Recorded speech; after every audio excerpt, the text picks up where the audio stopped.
Eu tenho 72 anos, e durante a maior parte deles achei que estava fazendo tudo certo. Nasci em Harlan, no Kentucky, filho de um minerador de carvão que morria de tosse toda manhã antes de sair para o turno. Meu pai era um homem bom, honesto, trabalhador, mas morremos pobres enquanto ele viveu. Eu vi isso. Eu registrei isso no fundo do peito com a precisão de uma cicatriz.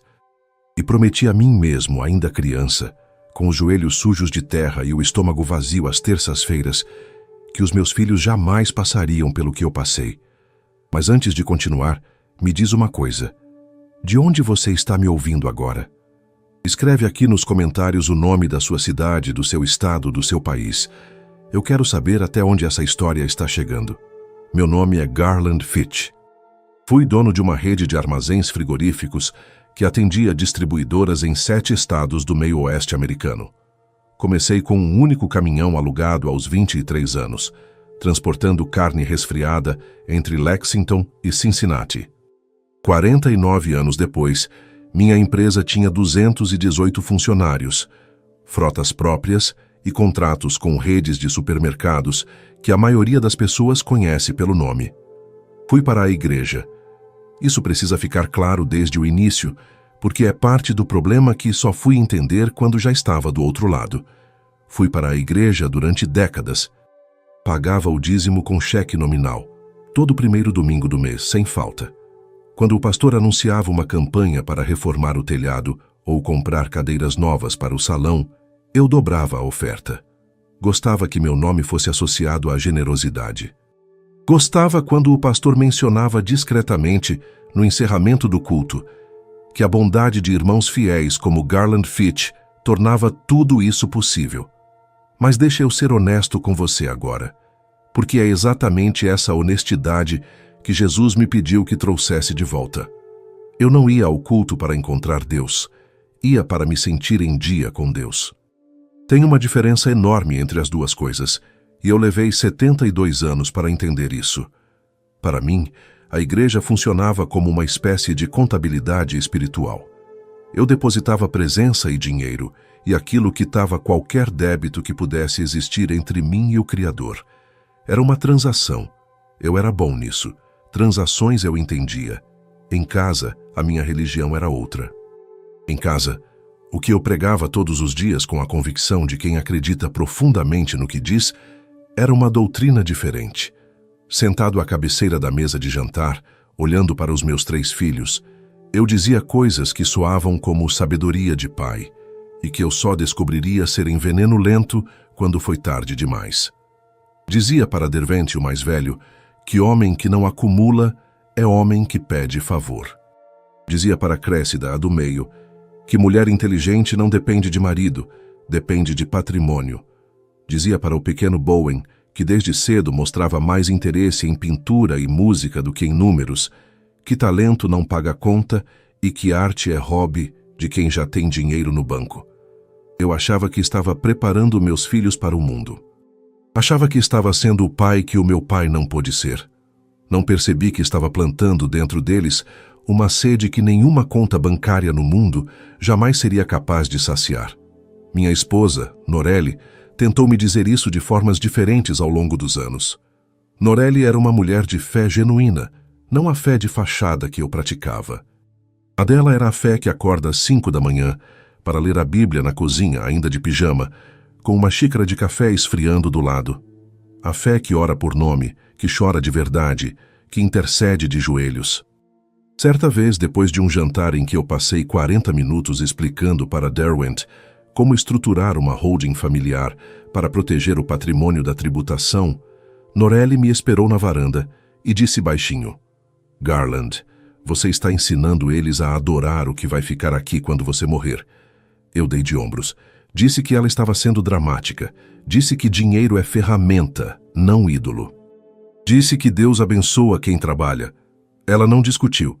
Apenas olhou para mim com aquela expressão que as esposas desenvolvem depois de décadas com o mesmo homem, uma expressão que mistura amor com uma tristeza muito específica, a tristeza de quem sabe que a pessoa que ama ainda não enxergou algo que ela já enxergou há muito tempo. Norelle faleceu 4 anos antes do meu infarto. Câncer de pâncreas rápido e implacável. Durou 7 meses do diagnóstico ao funeral. Nos últimos dias, ela me segurou a mão na cama do hospital e disse algo que eu guardei, mas não entendi. Disse: "Cuida das almas deles, Garland. O resto se resolve." Eu pensei que ela estava falando sobre saúde, sobre bem-estar, sobre levar os filhos ao médico com regularidade. Não estava. Eu entenderia isso apenas durante os 12 minutos, em que meu coração parou de bater numa terça-feira de março, enquanto eu estava sentado na poltrona do meu escritório em Covington, revisando uma proposta de expansão para mais 2 estados. O infarto não avisou. Isso é o que as pessoas precisam entender. Não houve um prólogo de sintomas que me desse tempo de ligar para alguém ou de pensar em algo significativo. Houve uma pressão no centro do peito que cresceu em menos de 30 segundos até o ponto em que eu não conseguia mais respirar. Uma dor que irradiava pelo braço esquerdo, como se alguém tivesse enfiado uma barra de ferro aquecida sob a pele, e depois, escuridão. Minha assistente, uma jovem chamada Petra Walcott, entrou na sala 2 minutos depois para me trazer um documento para assinar. Ela me encontrou caído no chão ao lado da poltrona. Petra ligou para o emergência imediatamente. A ambulância chegou em 8 minutos. Os paramédicos trabalharam por 12 minutos para me ressuscitar. 12 minutos. Eu não estava no escritório durante esses 12 minutos. Estava em algum lugar que não tenho palavra humana suficiente para descrever com precisão. Não era o paraíso que eu tinha imaginado a vida toda, aquele lugar luminoso e sereno que aparece nas ilustrações dos livros infantis de escola dominical. Não era também o inferno de labaredas e gritos que os pregadores descrevem para assustar plateias. Era algo diferente. Era um silêncio com peso. Um silêncio que não era ausência de som, mas uma presença tão densa que tornava qualquer som impossível. E nesse silêncio havia luz, mas não a luz do sol ou de qualquer coisa que eu já tivesse visto. Era uma luz que parecia ter consciência. Uma luz que me via. E então eu o vi. Não vou tentar descrever a aparência dele, porque qualquer descrição que eu faça vai diminuir o que foi. O que posso dizer é que quando ele se virou para mim, eu soube imediatamente quem era. Não foi um pensamento racional. Foi um reconhecimento que veio de algum lugar mais fundo do que o pensamento, mais fundo do que a memória, mais fundo do que qualquer coisa que eu já tinha experimentado como consciência. E a primeira coisa que eu senti não foi paz, foi vergonha. Uma vergonha diferente de qualquer vergonha terrena. Não era a vergonha de ter feito algo que os outros viram. Era a vergonha de ser completamente visto por alguém que conhecia cada canto de mim, cada justificativa que eu havia construído ao longo de 72 anos, cada vez que eu havia usado a palavra família para embrulhar algo que, no fundo, era controle, cada vez que eu havia usado a palavra provisão para embrulhar algo que, no fundo, era orgulho. Ele não disse nada ainda, apenas me olhou. E no silêncio daquele olhar, eu vi o que a minha vida tinha sido com uma clareza brutal, que nenhuma terapia, nenhum retiro espiritual e nenhuma conversa honesta jamais havia me dado. Eu vi um homem que amava os filhos com um amor real, genuíno, doloroso, mas que havia confundido desde o primeiro dia o que eles precisavam com o que ele havia precisado. Eu havia passado décadas dando a eles aquilo que curou a minha ferida de infância, mas as feridas deles eram outras, e eu nunca parei para perguntar. Então ele falou. A voz não era alta. Era a voz mais baixa que eu já ouvi em toda a minha vida. E ao mesmo tempo era a única coisa que existia naquele espaço. Ele disse: Garland, eu quero te mostrar algo. Não foi um convite gentil. Foi uma afirmação com a gravidade de quem sabe que o que vem a seguir vai mudar tudo. O espaço ao redor de nós se transformou de uma forma que não consigo explicar em termos físicos. Não houve movimento, não houve transição visível. Foi como se a realidade simplesmente tivesse concordado em ser outra coisa. E diante de mim surgiu algo que eu só consigo chamar de espelho, mas que não refletia o passado. Refletia o que ainda não tinha acontecido. Vi minha família, não da forma como eu a deixara. Não reunida ao redor de uma mesa de jantar com os netos correndo pelo corredor, e Derwent abrindo uma garrafa de vinho, enquanto Cressida ajudava Norélia a servir, aquela imagem que eu carregava como se fosse uma certeza, como se fosse o prêmio natural de tudo que eu havia construído. Não era isso. Era um corredor de tribunal. Derwent estava de um lado de terno escuro, ao lado de um advogado que eu não reconhecia, com uma expressão no rosto que eu nunca havia visto no meu filho mais velho. Não era raiva. Era algo mais frio do que raiva. Era a expressão de alguém que havia tomado uma decisão e havia encerrado dentro de si mesmo qualquer porta que pudesse levar de volta ao afeto. Do outro lado do corredor estava Cressida. Ela não olhava para o irmão. Olhava para o chão com os braços cruzados e os lábios apertados naquela forma específica que eu conhecia desde que ela tinha 8 anos, a forma que significava que ela estava segurando uma tempestade inteira dentro do peito e não ia deixar ninguém ver. Bowen não estava no corredor. Eu procurei com os olhos e então entendi, com um peso que me dobrou por dentro, que Bowen não estava ali porque Bowen havia sido excluído, não pelo tribunal, pelos irmãos. A briga pela herança havia produzido uma versão da família onde o filho mais novo, o que eu havia chamado de sonhador impraticável durante anos, havia simplesmente deixado de existir para os outros dois. Vi os netos. Os filhos de Derwent e os filhos de Cressida crescendo em cidades diferentes, em mundos paralelos que nunca se tocavam, sem saber os nomes uns dos outros, sem ter nunca dividido uma refeição, sem ter nunca dormido sob o mesmo teto. Primos que eram estranhos, família que havia se tornado uma palavra vazia. E o pior não era a briga, o pior era o motivo. Não era uma questão de sobrevivência. Nenhum dos meus filhos estava passando necessidade. Derwent havia construído sua própria carreira como engenheiro de infraestrutura. Cressida administrava uma consultoria financeira respeitada em Nashville. Bowen dava aulas de música numa escola secundária em Asheville e vivia com simplicidade, mas vivia bem. A disputa não era sobre precisar, era sobre merecer. Era sobre quem eu havia amado mais. Era sobre qual deles havia trabalhado mais pela empresa. Era sobre quem havia sacrificado mais durante os anos em que eu estava no auge e precisava de alguém por perto. Era sobre quem havia recebido mais em vida e quanto isso deveria ser descontado do que receberia em morte. Era exatamente aquilo que eu havia semeado. Eu havia ensinado meus filhos, com cada palavra e com cada decisão, que valor se mede, que amor se contabiliza, que a prova de que alguém importa para você é o quanto você deixa para ele quando vai embora. Eu havia transformado a minha herança num teste de afeto retroativo, e eles estavam prestando esse teste da única forma que pessoas ensinadas a medir sabem fazer. Com uma régua afiada o suficiente para cortar vínculos. Jesus não disse nada enquanto eu via. Ele deixou que eu visse tudo. Deixou que eu visse Derwent, num momento particular, sozinho no carro depois de uma audiência, ligando para o filho mais velho para dizer que o julgamento estava demorando mais do que o esperado. E vi o filho, um menino de 15 anos que eu havia carregado no colo, respondendo com um tudo bem, pai automático e sem interesse, porque ele havia aprendido, vivendo naquela casa, que quando adultos falam de dinheiro, não é hora de precisar de atenção. Deixou que eu visse Cressida numa noite de aniversário, sozinha à mesa de um restaurante, porque havia marcado um jantar com os filhos, e os dois haviam cancelado na última hora com desculpas razoáveis. Vi o rosto dela naquele momento. Não era o rosto da mulher forte e calculista que ela havia se tornado. Era o rosto da menina de 10 anos que uma vez me perguntou se eu preferia o trabalho a ela.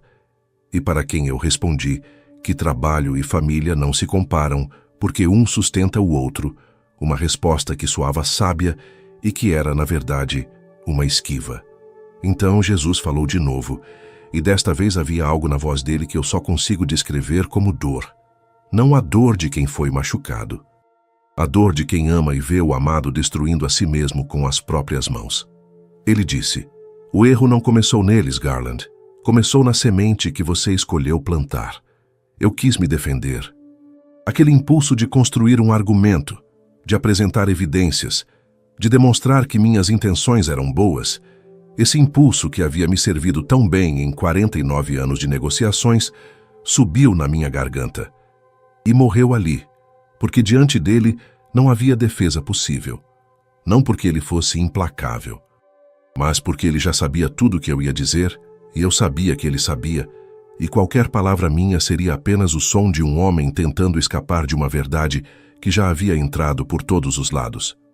Ele disse: "Você lhes deu tudo que o dinheiro pode comprar e não lhes ensinou nada que o dinheiro não pode comprar.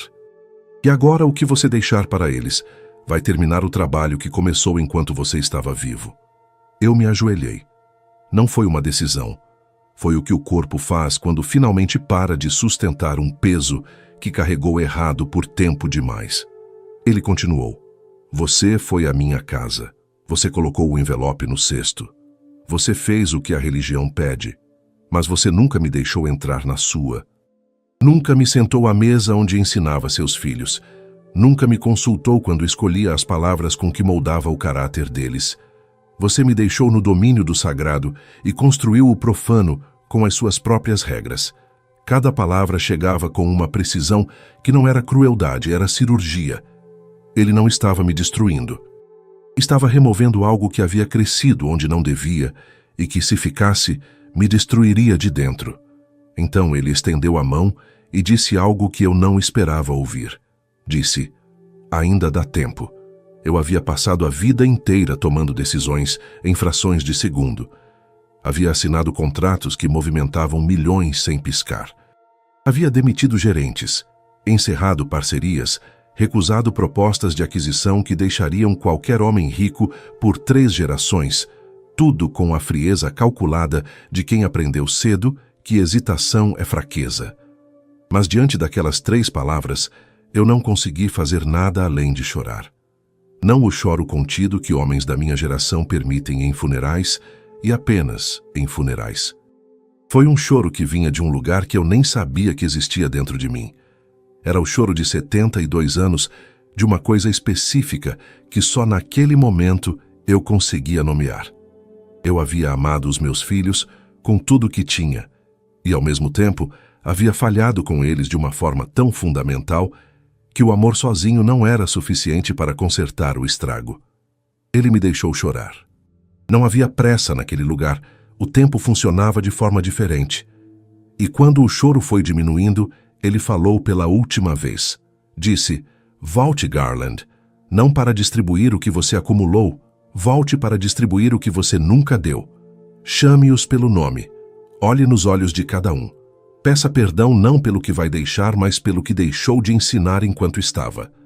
A herança que eles precisam de você não cabe em nenhum documento que um advogado possa redigir." E então, havia dor no peito novamente. Uma dor diferente da do infarto, uma dor de volta, de reentrada, como se a existência me puxasse de volta para dentro de um corpo que havia ficado frio demais e estava aquecendo a contragosto. Vozes. Muitas vozes sobrepostas. O som de um equipamento. O nome Fitch, sendo repetido com urgência. Abri os olhos debaixo de uma luz hospitalar que me pareceu a coisa mais mundana e mais preciosa que eu já havia visto. Petra estava do lado de fora da sala de emergência, com os olhos vermelhos e o telefone na mão.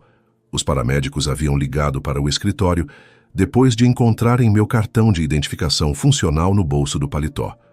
Ela havia ligado para Derwent, que havia ligado para Cressida, que havia ligado para Bowen. Todos os 3 estavam chegando. O médico que me atendeu, um homem de meia idade chamado Dr. Reeves, entrou no quarto com uma expressão que misturava alívio profissional com uma perplexidade genuína que ele não conseguia esconder completamente. Disse que 12 minutos era um tempo muito além do que eles esperavam para uma recuperação sem sequelas. Disse que meu coração havia parado de forma completa. Disse que eu havia tido sorte, palavra que ele usou com o cuidado de quem sabe que sorte não é termo médico, mas às vezes é o único que serve. Eu não disse nada ainda sobre o que havia vivido. Fiquei deitado naquela maca olhando para o teto, enquanto os monitores apitavam em ritmo regular, e pensava nas palavras que precisava encontrar para 3 pessoas que eu havia amado do jeito errado por décadas inteiras. Derwent chegou primeiro. Entrou no quarto com passadas largas, aquela postura de quem controla o ambiente antes de falar, um traço que eu mesmo havia desenvolvido e transmitido sem perceber. Ele se sentou na cadeira ao lado da maca, olhou para os monitores, olhou para mim e disse com a voz firme de sempre: "O médico disse que você vai ficar bem." Não era uma pergunta. Era uma afirmação que também era um alívio, que ele não sabia como expressar de outra forma. Eu olhei para ele, para o rosto do meu filho mais velho, 51 anos, grisalho nas têmporas, com as mesmas sobrancelhas espessas que ele herdou de mim e que eu havia herdado do meu pai. E pela primeira vez em décadas, eu não o vi como o sucessor, como o mais capaz, como aquele em quem eu havia depositado mais expectativa. Eu o vi como o menino que uma vez me perguntou se orgulho era o mesmo que amor, e para quem eu havia respondido que sim, que quando um pai tem orgulho de um filho é porque o ama, sem entender que eu havia acabado de confundir as duas coisas para ele para sempre. Eu disse: "Derwent, eu preciso te pedir perdão." Ele franziu a testa. "Pai, você acabou de ter um infarto, não precisa." "Preciso. E você precisa ouvir." Ele ficou quieto. Havia algo na minha voz que era diferente. Eu podia ver que ele percebia, mesmo sem saber nomear o que era diferente. Eu disse: "Eu te ensinei que o que você vale é o que você produz. Te ensinei que acumular é virtude e que depender é fraqueza. Te ensinei que o amor de pai se mede pelo patrimônio que ele deixa. Tudo isso foi um erro meu, Derwent. Não foi sabedoria. Foi a minha ferida de infância, usando a sua vida como tela." Ele abriu a boca e fechou. Abriu de novo. Eu continuei: "Você vai brigar com seus irmãos pela herança quando eu morrer. Eu sei disso porque eu plantei exatamente o que é necessário para que isso aconteça. E eu não consigo mais fingir que não sei." O silêncio que se seguiu foi o mais longo que já existiu entre nós. Então algo no rosto de Derwent, aquela compostura que ele havia levado uma vida inteira construindo, cedeu em algum lugar interno que não apareceu completamente na superfície, mas que eu reconheci porque era o mesmo lugar em mim que havia cedido diante de Jesus minutos antes. Ele disse baixinho: "Como você sabe que eu ia fazer isso?" E eu respondi: "Porque eu sei o que plantei." Cressida chegou 20 minutos depois com Bowen. Eles haviam se encontrado no estacionamento do hospital por acaso, os dois chegando ao mesmo tempo sem saber um do outro, e entraram juntos no quarto com uma simultaneidade que me pareceu, naquele momento, um pequeno milagre. Cressida foi direta, como sempre: "Pai, como você está?" Bowen ficou na soleira por um segundo. O filho que eu havia chamado de impraticável, que ensinava crianças a tocar violino numa escola pública em Asheville e que havia construído uma vida inteira com o que eu havia descartado como insuficiente. Ele tinha os olhos marejados antes mesmo de entrar no quarto. Eu disse: "Precisam ouvir o que tenho a dizer os três juntos, não como herdeiros. Como filhos meus." Contei tudo, cada detalhe do que havia vivido durante aqueles 12 minutos.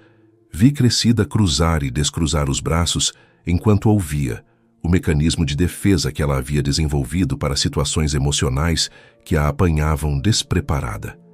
Vi Derwent olhando para o chão com aquela testa franzida, que significava que ele estava processando algo que contrariava um sistema interno muito estabelecido. Vi Bowen chorar sem nenhuma cerimônia, como ele sempre havia feito, o filho que eu havia tentado endurecer, e que havia resistido a isso de uma forma que só agora eu entendia era uma forma de coragem. Quando terminei, pedi perdão a cada um pelo nome. A Derwent por ter feito dele uma extensão das minhas ambições, em vez de um homem livre para descobrir as suas. A Cressida por ter ensinado que independência financeira era o mesmo que segurança emocional, quando são coisas completamente diferentes. A Bowen por ter chamado de fraqueza aquilo que era, na verdade, a única coisa entre os três que eu havia tentado destruir e que havia sobrevivido intacta, a capacidade de viver para além do que se pode contabilizar. Ficamos naquele quarto de hospital por 3 horas. Choramos juntos de uma forma que nunca havíamos feito, nem no funeral de Norelle, quando cada um havia processado a dor dentro de si mesmo, porque eu nunca havia ensinado que dor compartilhada é dor menor. Antes de irem embora naquela noite, eu disse uma última coisa, disse: o testamento que eu tenho para vocês não vai estar num envelope com firma reconhecida. Vai estar nas conversas que precisamos ter enquanto ainda há tempo, sobre o que cada um de vocês realmente precisou de mim e nunca recebeu, sobre o que eu posso ainda dar, que não tem valor de mercado nenhum. Bowen foi o último a sair. Na porta, ele se virou e disse algo que ficará comigo pelo resto dos dias que me restam. Disse: Pai, eu sempre soube que você me amava. Eu só nunca soube se esse amor incluía quem eu realmente sou. Eu não tinha resposta naquele momento, mas soube, com uma certeza que não precisava de argumento nem de evidência, que encontrar essa resposta era o único trabalho que ainda importava. Tenho 72 anos. Meu coração parou por 12 minutos numa tarde de terça-feira em Covington. E o que vi do outro lado não foi o prêmio de uma vida de acúmulo. Foi o custo de um amor que nunca aprendeu a se expressar no único idioma que os filhos conseguem ouvir. O idioma de quem está presente, de quem pergunta, de quem senta, de quem abre mão do controle e simplesmente fica. O ouro que passei a vida acumulando vai ficar aqui quando eu partir. Isso é certo. Mas o que eu faço com o tempo que ainda tenho, com cada conversa, com cada refeição, com cada olhar demorado o suficiente para dizer que eu vejo a pessoa inteira e não apenas o que ela produz, isso vai embora comigo. E dessa vez, eu pretendo levar alguma coisa que valha.